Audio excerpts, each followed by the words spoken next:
Hello everyone, আসসালামু আলাইকুম। কেমন আছেন আপনারা সবাই? আশা করি যে যেখান থেকে ভিডিওটি দেখছেন কাছে অথবা দূরে, দেশ অথবা দেশের বাহির থেকে আল্লাহর অশেষ রহমতেই সবাই ভালো এবং সুস্থ আছেন। প্রতিদিনের মতো আজও চলে আসলাম ছোট্ট একটি ভিডিও নিয়ে আপনাদের মাঝে।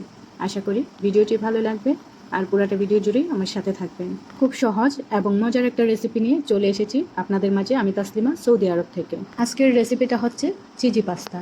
তো যেহেতু আমি চিজি পাস্তা রান্না করব, আমার প্রথমেই লাগবে পাস্তা। তো পানিটা আমি ফুটিয়ে নিয়েছি আর অল্প পরিমাণে অলিভ অয়েল দিয়ে দিলাম, তারপর দিয়ে দিব পাস্তাটাকে আমি সেদ্ধ করে নেব পরিমাণ মতো। আপনারা যেভাবে সেদ্ধ করেন যার যার মতো করে সেদ্ধ করে নিতে পারেন। আমি একটু নরম করেই সেদ্ধ করব, কারণ আমার বাসার মুরব্বি শক্ত খাবার খেতে পারে না, ওনার জন্য একটু নরম করেই সেদ্ধ করে নেব। তো অপেক্ষা করব পাস্তাটা সেদ্ধ হওয়া পর্যন্ত। পাস্তাটা মোটামুটি হাফ সেদ্ধ হয়ে গেছে। এখন আমি ভালো করে নেড়ে চেড়ে এখানে অ্যাড করব চিজ। যেহেতু আমি চিজি পাস্তা রান্না করব, তো এখানে আমার চিজ লাগবে। প্রথমে আমি দিয়ে দিলাম একটা ম্যাগি মশলা। ম্যাগি মশলাটা দিয়ে দিলাম, লবণ দেবো না। যারা যারা ম্যাগি মশলা ব্যবহার করবেন অবশ্যই লবণটা বুঝে শুনে দেবেন, কারণ ম্যাগি মশলাতে অনেক পরিমাণে লবণ থাকে। এখানে আমি দিয়ে দিলাম অল্প পরিমাণের মশলা, পাস্তা মশলা আর হচ্ছে 3টা চিজ, 3টা কিউব সাইজের চিজ দিয়ে দিলাম। এই চিজ দিয়ে শেষ নয়, আমি আরও এখানে চিজ ব্যবহার করব। তো প্রথমে এটা দিয়ে ভালো করে নেড়ে চেড়ে দিচ্ছি যেন মিক্স হয়ে যায়। আজকে আপনাদেরকে খুবই ইজিভাবে এই পাস্তাটা আমি রান্না করে দেখাবো। হাতে সময় না থাকলে কম সময়ে কীভাবে রান্না করবেন সেটাই দেখিয়ে দিচ্ছি। আমি কিন্তু এখানে কোনো পেঁয়াজ টিয়াজ কোনো কিছুই ভাজি নাই, খুবই একদম সিম্পলভাবে রান্নাটা করছি। তো এখানে আমি আরও চিজ দিয়ে দেবো। চিজের ভেতরেও কিন্তু লবণ থাকে, আপনার লবণটা একটু ভালো করে বুঝে শুনে দেবেন। যে যেরকম পছন্দ করেন স্বাদ বুঝে লবণ দিয়ে দেবেন। তো এখানে আমি আরও চিজ দিয়ে দিলাম। আর এই পাস্তাটার নামই হচ্ছে চিজি পাস্তা। এটা আমি একজনের কাছ থেকে শিখেছি। আমার যে ম্যাডাম, ওনার একজন নাতিন আছে, উনি একদিন রান্না করছিল, আমি দেখছি।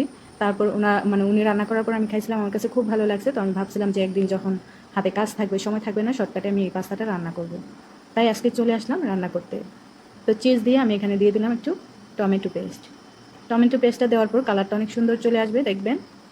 তো ভালো করে নেড়ে চেড়ে মিক্স করে দিচ্ছি। তারপর এই যে কালারটা টমেটো পেস্ট দেওয়ার পর কালারটা কত সুন্দর হয়েছে দেখেন।